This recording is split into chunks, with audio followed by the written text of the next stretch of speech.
Hi friends, welcome to Pavan stories. నేను మీ Pavan Kumar Pentu. Sunday special ఐతార ముచ్చట్లకి స్వాగతం. ఈరోజు ఒక మేనమామకి మేనల్లుడికి మధ్య జరిగిన ఒక చిలిపి సరదా సంభాషణ ఈరోజు మన ఐతార ముచ్చట్లలో. కథనంలోకి వెళ్ళిపోదామా?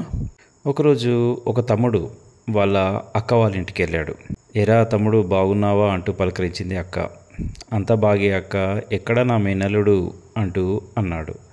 వాడికేరా నీలాగే భలే గడసరి, ఎప్పుడు గడగడ మాట్లాడుతూనే ఉంటాడు అంది అక్క. నాకన్నా ఎక్కువ మాట్లాడతాడా అన్నాడు అతను. సరేలే, నిద్రపోయే ముందు వాడి ముచ్చట విందువులే అంది అక్క. హాయిగా తిని పడుకునే ముందు మామా అంటూ పరిగెత్తుకొచ్చాడు ఆ మేనల్లుడు. ఇక వాళ్ళ మధ్యన జరిగిన సంభాషణ ఏందో చూద్దాం. వాళ్ళు పడుకొని ముచ్చట్లు పెట్టుకుంటూ ఉంటే రెండు దోమలు అలా వాళ్ళ చెవుల వెంబడే తిరుగుతూ ఉన్నాయి. ఏం మాట్లాడాలో తెలియక, మామ ఇదేంది అన్నాడు. వీటిని దోమలు అంటారా అన్నాడు ఆ మామ. అవునా? అవును మామ, రాత్రి మాత్రమే దోమలు ఎక్కువగా కుడుతుంటాయి, ఎందుకు అన్నాడు. అది వాటి పని అన్నాడు మామ. మరి అవి ఇలా తిరుగుతూ ఉంటే ఎప్పుడు నిద్రపోతాయి? వాటికి నిద్ర వచ్చినప్పుడు నిద్రపోతాయి. మరి ఎప్పుడు నిద్ర వస్తుంది? అవి బాగా తిన్న తర్వాత నిద్రపోతాయిరా. దోమకి ఇల్లు ఉంటుందా మామ? లేదురా, వాటికి ఇల్లు ఎక్కడ ఉంటుంది? ఏ మామ, ఇల్లు ఎందుకు లేదు వాటికి? వాటికి ఇవ్వలేదా అన్నాడు. అలా కాదు, అవి చాలా చిన్నవి కదా, అందుకే ఇల్లు లేదు అన్నాడు మామ. మరి నేను కూడా చిన్నపిల్లాన్నే, మరి నాకో ఇల్లు ఉంది కదా మామ. ఇది మీ నాన్న నీకోసం కట్టిందిరా, భలే ఉంది కదూ మీ ఇల్లు అన్నాడు. మరి దోమకి అమ్మా నాన్న లేరా అన్నాడు గారంగా. ఉన్నారా బుజ్జి, కానీ అవి కూడా చాలా చిన్నవిగా ఉంటాయి కదా, అందుకే ఇల్లు లేదు అన్నాడు మామ. మరి ఇంతకీ దోమకి దోమ అని ఎవరు పేరు పెట్టారు మామ? దేవుడు పెట్టారా? దేవుణ్ణి దోమ కుడుతుందా మామ? కుట్టదురా. ఎందుకు కుట్టదు మామా? అలా కుడితే దేవుడు వాటిని చంపేస్తాడు కదరా. అంటే దేవుడికి కూడా కోపం వస్తుందా మామా? వస్తుందిరా, వస్తుంది. తప్పు చేస్తే దేవుడుకు కూడా కోపం వస్తుంది అన్నాడు మామ కోపాన్ని ఆపుకుంటూ.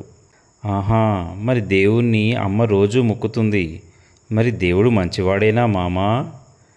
చాలా మంచివాడురా బుజ్జి. అట్లయితే మామ ఎందుకు దోమని చంపుతాడు? అది అంతేరా, ఇక నువ్వు నిద్రపో అన్నాడు కసురుకుంటూ ఆ మామ. మరి దోమ మనల్ని ఎందుకు కుడుతుంది మామ అన్నాడు కొట్టే దోమను కొడుతూ ఆ మేనల్లుడు.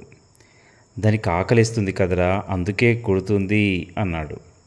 అవును మామ, దోమ మనల్ని ఎందుకు కుడుతుంది? అవును, దోమ ఇడ్లీ తింటుందా మామ అన్నాడు కళ్ళెగరేస్తూ. అవన్నీ వాటికి ఇష్టం ఉండవురా. దోమ కూల్ డ్రింక్ తాగుతుందా మామా అన్నాడు ఇంకాస్త ఆశ్చర్యంగా. నోరు మూసుకొని నిద్రపోరా బంగారు కొండ అంటూ దగ్గరగా లాక్కున్నాడు మేనమామ. సరేలే, ఒకే ఒక ప్రశ్న మామ. సరే అడుగు, ఒక్కటే అన్నాడు మామ. దోమకి ఎన్ని పళ్ళుంటాయి మరి అన్నాడు. దానికి పళ్ళే లేవురా బుజ్జి కన్నా, పడుకోరా అన్నాడు. మరి పల్లె లేని దోమ ఎలా కరుస్తుంది మామా అన్నాడు. ఇలా ఎలా ప్రాణం తీస్తున్నావురా, కాముగా ఉండరా, లేకపోతే నేను దయ్యానికి పట్టిస్తాను అన్నాడు మేనమామ. దయ్యాన్ని దోమ కుడుతుందా మరి అన్నాడు. ఒరేయ్, నువ్వు నోరు మూసుకొని నిద్రపోతావా లేదా అన్నాడు.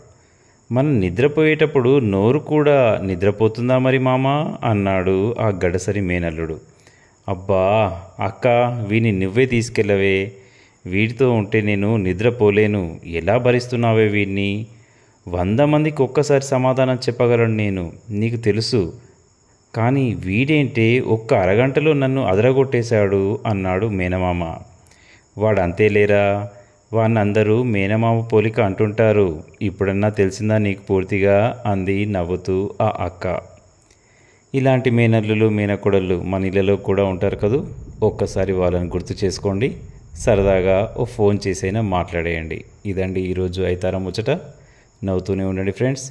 తప్పకుండా నచ్చితే చిన్న లైక్, చిన్న కామెంట్, తప్పకుండా సబ్స్క్రైబ్ మరొకండి. నేను మీ పవన్ కుమార్ పెంటు. Thank you.